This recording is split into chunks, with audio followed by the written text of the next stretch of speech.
Alright, so it looks like you wanted to learn a little bit more about budgeting and the MyDailyMark Budgeting Tool. So if you're finding this video first and you're going in reverse, not a problem, just check below for the links over to the other videos starting off the MyDailyMark budget. And if you haven't seen the budgeting tool yet, then check out MyDailyMark.com and search for budgeting, and you'll find my very own budgeting tool, which I'm going to be talking a little bit about today. Now, this video is all about the expenses. So expenses can kind of seem a little daunting and a little time consuming, but I'll show you that it takes me about 5 to 10 minutes tops, usually about 5 minutes a week, to put all of my expenses in the spreadsheet. So I'm going to show you how I manage my expenses on the spreadsheet. In the last video, we left off at the example budget and the checkbook example guide. Now, both of these have a lot of extra text included, so that way it can serve as a guide as you're going through in case you just need to reference it. Now in this video, we're actually going to be talking about how I manage my expenses in 5 minutes a week or less. So the first thing we're going to do is come over to the January budget. Now this is going to be your master or your key budget, because anything that you change on these categories, so that way it fits your needs and your specific budget, will actually change on all the other ones. In yellow, you'll see don't change auto updates from monthly checkbook tab. So this is your actual spend. So everything else was done at the beginning of the month. Your yellow will automatically be updated as you update your checkbook tab. So if you come down to the bottom, you're going to see a checkbook tab for each month. So the first one goes with this budget. So we have January budget and checkbook January. And as you can see over here, all of our categories that we updated, HOA from earlier, hovercraft, all of those have been updated here as well. And each of them has a category number. So both these are very important. Now the purpose of this is to use just like the old checkbook ledger. So I don't like keeping every single receipt and writing it down. So there's a much easier way to do it that I spend about 5 minutes a week. And that's the only thing I need to do on the budget other than check it out and see where I stand. There's no other numbers to be entered on that budget tab after you do the initial beginning of the month items.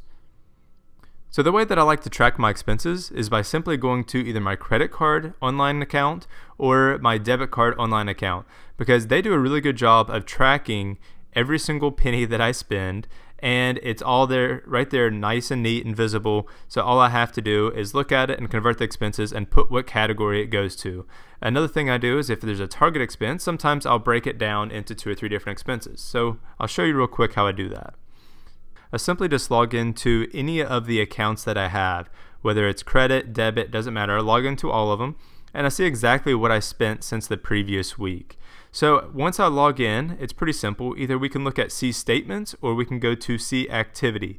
Now statements are going to show after a specific cutoff, and See Activity is going to show you everything after that cutoff. So if you don't find all your expenses on Activity, go to Statements. But right now, let's just start off with our Activity.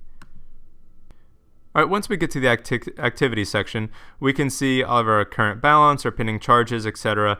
And we're actually going to be going down and pulling all of our expenses. So right here is a list of all of our expenses, and I'm just going to simply pull off just a couple just that way I can show you.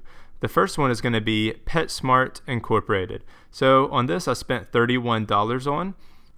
All right, so then I'll come back over to my spreadsheet, and you can see up here is PetSmart. And you can be as specific or as generic as you want. So I'm actually going to write dog food. The category, I'm going to consider this to be groceries. So 21. So that's the category number, which is very important. And then the total dollar amount, $31.30. All right, so let's go back and enter another expense. Here's one, Paradise. That is actually a restaurant. So I'm going to write Paradise Lunch. That is eating out. So right here is 24. And the expense was $17.64. Let's enter another one. So let's just say we went to Target and got some groceries. And groceries is 21. And we'll enter $40 here.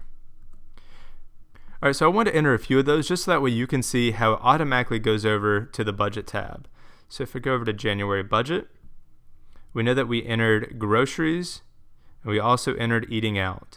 So right here's our groceries, and you can see it's that $40 charge and the $31.31 charge combined to come up with our actual expense. And right here is our eating out and entertainment of $17.64. So both of those automatically update on the spreadsheet, and you can see how much we have remaining in each account. So we have $300 what we budgeted for eating out. We've already spent $17.64. That leaves $282.36. Same for up here. We have $600 budgeted for groceries. We spent $71.31, and we have remaining $528.69. So you can look at this as you go throughout the month and know, oh my gosh, I only have $200 or $300 left in a specific grocery account, so I need to reduce my spending or just be cognizant of what I am spending, be more aware of that. Alright, so as I go back to the checkbook tab, I've entered a few extra expenses just so we can see how the spreadsheet's working, as well as mortgage, car loan payment, just any expenses that we have. Now, something I really like to do is I like to know exactly where I stopped, because if you're using multiple accounts, then it might be a little bit hard to track, or it might be a little bit hard to remember where you left off. So I know that this last expense here was entered on 3/22. So I'm just going to go ahead and enter the date here. This doesn't actually pull up anything. It just serves as a reminder for the next week whenever I come in to look at any expenses that happened after this specific date. So that's very useful. So if we go back over to our January budget tab, you can see that a lot more has been entered here. And you can see all of our actual expenses, how much we have left in each. And if you've went over, it lets you know. Down here, you can see that we have $3,108.30 left for our entire monthly budget. So now I hope you feel comfortable in tracking your expenses, since it's actually a pretty easy process and it should only take you about 5 minutes each week given the tools that I provided for you. And if you do have any questions, feel free to contact me anytime at MyDailyMark.com or hit me up on Twitter, Instagram, or Facebook. Have a lot of fun on those platforms at MyDailyMark. So if you missed the first video or just want a quick refresher, you can go back to the budget tool overview video provided here. And also you can move forward to the how to set a budget video, where I go over exactly how I set up my monthly budget and track everything in about 30 minutes a month at the very beginning of the month, and that's only done once a month.